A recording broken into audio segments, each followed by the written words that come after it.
All right, next we're going to go to section 13.6 and discuss damped oscillations. And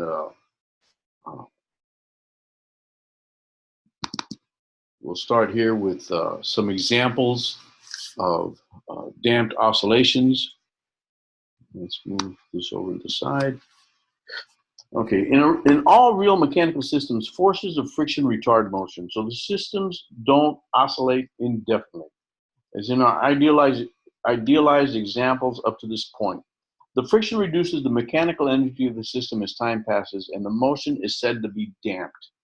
A practical application of damped motion is the shock absorbers in a car. A shock absorber consists of a piston moving through a liquid such as oil, shown in the figure on the left. The upper part of the shock absorber is firmly attached to the body of the car, as you can see in the figure on the right.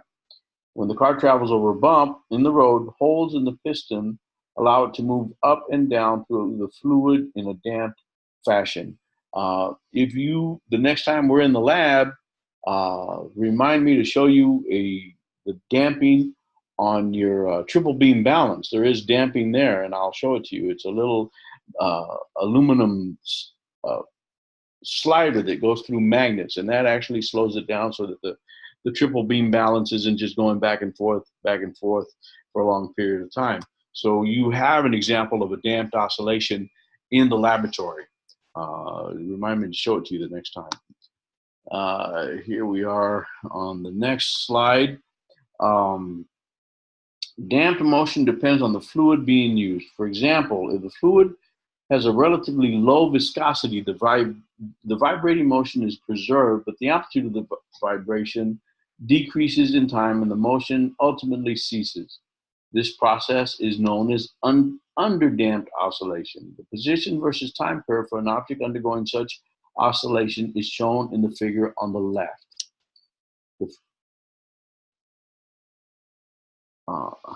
I lost my place, I apologize. Okay, there it is. The figure on the right compares three types of damped motion with curve A representing underdamped oscillation. If the fluid viscosity is increased, the object returns